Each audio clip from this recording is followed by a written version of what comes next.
Hello, this is a new vlog. Last week I did my microneedling facial and today is 2 days after and I'm kind of in the scaly phase where it's just kind of starting to peel and feels a little rough and it'll come softer and start to peel maybe a little, but it's very humid down here in Texas right now. It's raining for the next like 10 days, so luckily it won't dry out my skin too much. As I mentioned in the previous vlog, I got sent this from Bali and I want to give a full review verdict on it. So I'm honestly freaking loving the sample.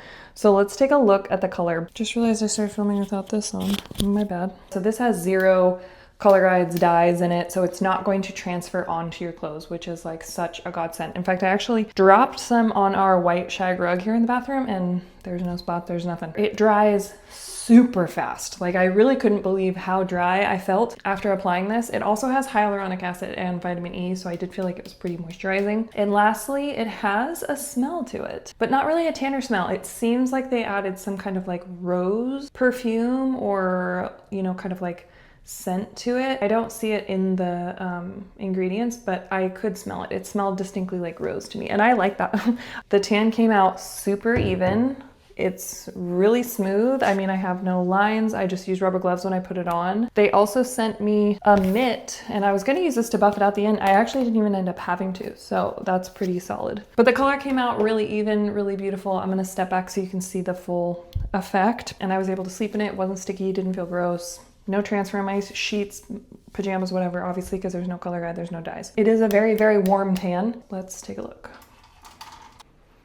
I know this is an annoying shot because we're obviously, you know, vertical in like a horizontal frame, but pretty, I mean, obviously super even and nice and warm and a really dark color. Like I am a pale girl. I do highly, highly, highly recommend the Bali tan. And let me show you the other tans I've tried or have been trying lately because I have been tanning for 20 years. So there is no shortage of experience here. These are the ones just in my cupboard right now. This is another tanning gel I have tried. I do like it. It does dry really fast, but it doesn't have a whole lot of, like, it's not a dark color, I wouldn't say. So it's good to like refresh halfway through the week.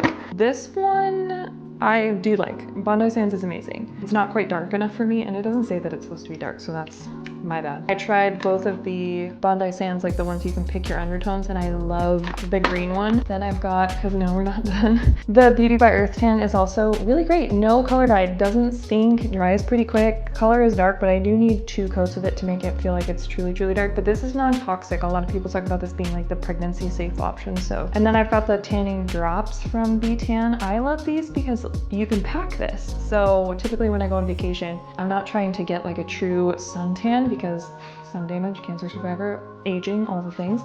But this is kind of perfect for when like either the trip is more than a week and I'm gonna need more like a new fresh tan, or I wanna come home feeling like I have a tan. I'll use this the last day and you just mix it with lotion, which is perfect because it fits in a carry-on. It's 1 ounce, so it's not gonna get, you know, taken in security or whatever. So any kind of tanning drops are actually a great way to do that. Plus they work pretty well with the moisturizer on my face too. They don't break me out. Tanning combo over into the meat of what I wanna talk about. So I went to this event and there was a woman there, her name was April. She assessed my posture and it was really, really eye-opening. I'm gonna show you my posture in a second and what she talked about, but first I wanna say why it was so impactful, because I think, you can come in, because I think it is not just me going through that, so. She also helped me see why certain parts of my posture were like truly revealing where my body was holding trauma. That is my shoulders and my hips, and both problems in my shoulders and my hips are causing digestive issues because they're literally like crunching and curling the middle of my body. So the shoulders and the stomach and the hips, and everything in the middle is just getting kind of crunched and is tight and is gripping. And then the posture that I have just standing is actually causing harm to me and it hurts. And I've gotten to a place where I just don't even really like plug into the pain. And as I was standing there, she was like, "Are you comfortable?" I was like, "No, this hurts." But that's how I stand all the time.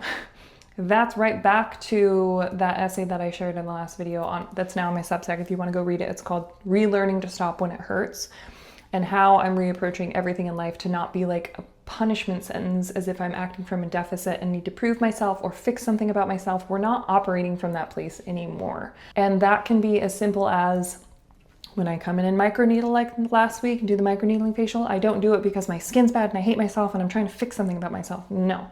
It's because I think I'm beautiful. It's because it's pampering. It's because I love it. And yeah, it hurts. It's not the most comfortable, you know, procedure, but I can make it as comfortable as possible by making the whole thing feel pampering and the whole experience feel beautiful. But that stuff's in the last episode if you want to see it. But we're taking that into just how I'm living every single day and really assessing moment by moment by moment by moment by moment. Am I doing this from a place of punishing myself and thinking I need to like prove or make up for something?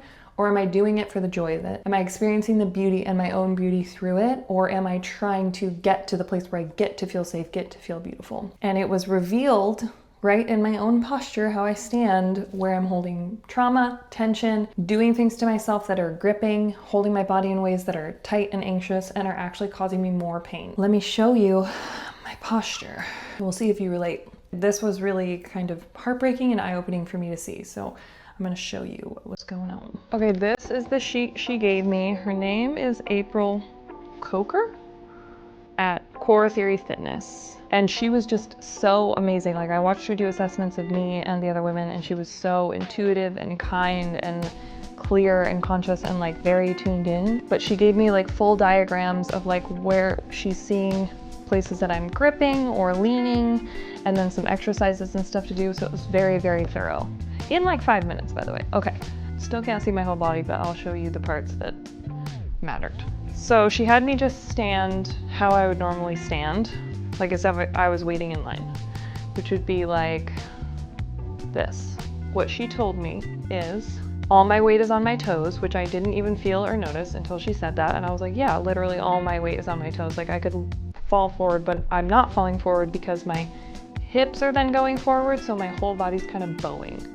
So I don't know if you can see that, but she said if I lean back onto my heels and then bend my knees just a tiniest bit, which immediately when I do that, my tailbone can kind of turn out, which feels really good. And then my abs engage in a different level. And she said then the top of me can kind of lean forward to engage my abs a little bit more to give my core more stability. And I feel so much more open right here. Like when I stand like I usually do, which now I can't help but notice is like a bow, my back feels so crunched right here. Like it's really super tight right here. When I lean back and bend my knees a little and let that tailbone, because now there's space for it to open up because this isn't so tight, it relieves so much pressure in my lower back. Here's another thing she showed me.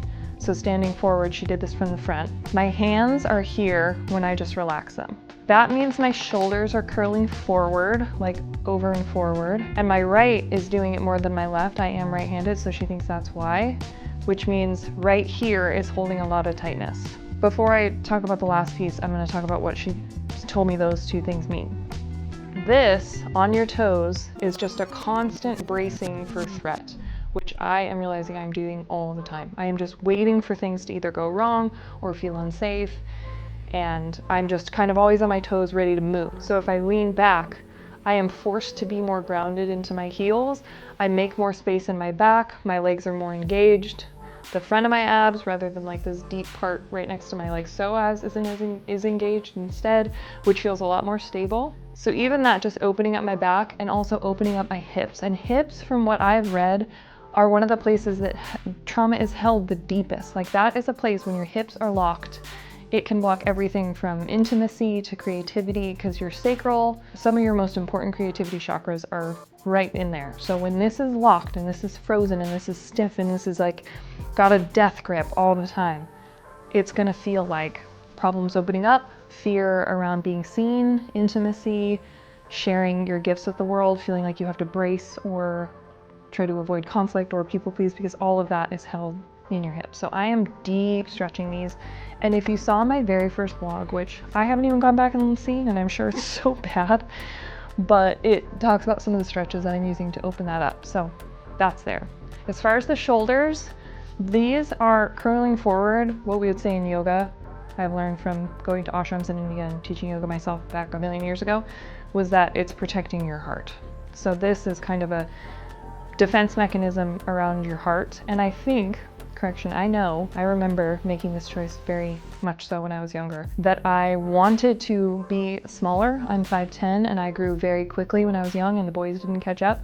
being told I was too tall, and I remember wanting to be smaller, but I also remember, and this is the most toxic thing of all, supermodels were like small, like this was like there was even like posing like that was like posing for a while that I would see in fashion or wherever. And so I adopted, like, I thought that like pulling your shoulders forward was like demure and more beautiful and feminine. Now I'm realizing it's causing not only a whole slew of problems, it's holding my heart hostage. And I want to be able to share, I want to be able to open up. Last, my feet, naturally, it's getting better already, but they were, when I saw her, were like this. And she said, if your feet turn out, it means in here is weaker and out here is overdeveloped. So I'm working on standing straight, forward-footed, and working on strengthening in here. But the thing about all of that is that you need the psychological safety to be able to open those places. Like, yes, I can stretch my shoulders. She gave me some stretch exercises to do. Yes, I can open my hips physically with some stretches. However, if my psyche and my body aren't feeling that it's actually safe to open up, I'm not going to be able to feel that sensation, experience that reality in which I am safer. And so eventually it's going to go back to gripping. It's going to go back to those postures. I have tried every tactic of trying to earn that safety, and I've tried every tactic of trying to get there, trying to prove that I deserve it, trying to do everything for everybody else so that I can have it, and it's never worked. And what I'm trying to do now is just experience the safety, which means telling my body that whatever it's feeling or doing, giving awareness to that, feeling it, and sitting with it, sitting in it, and allowing it to happen. Maybe you're in the same season, maybe you're kind of experiencing that the lack of safety is holding you back and keeping you from sharing what it is that you want to share and sharing yourself and letting yourself be fully loved. The tools I'm using right now are a journal, a lot of journaling, ChatGPT, which I often ask to just give me a couple of journal prompts in the morning to see where I'm at and what feels the most tender and where I'm like equating my safety or searching for my safety, and then just like checking in. I have little notes around the house. I try to just take breaks throughout my workday to like ask, like, where am I feeling this? Is there a rush? Is there a grip? Is there anxiety? To check in with my posture, my belly, my digestion, any part of my body that's feeling an emotion that's locking it up. And then stretching, literally and metaphorically, like not stretching in terms of putting myself out there for things that scare me, but stretching into feeling comfortable for no reason. Stretching into the idea that I'm not under threat right now, nothing's coming to get me. Stretching into the idea that it's all going to work out, it's all going to be okay, and something great is headed towards me. Stretching into the idea that my beauty is perfect. I don't even have to pluck a single eyebrow hair to change it. So we're gonna keep into that blooming. Honestly, just opening up about this and like showing my body in my most hated bikini is also part of the stretch. But I think it's worth it. I think it's good for us to talk about these things, to see ourselves in each other and to open up. And this is the work in action. This is my healing out loud. And I hope it helps. I hope it reaches you. And if you did like this, if you didn't like this, if you can share it, if you can like it, give a comment, engage with this, it really, really helps. I'm growing very slowly here on YouTube, but I'm so grateful to be growing, and I hope this one made sense. I hope you liked it, and I hope you know I love you, and you are loved.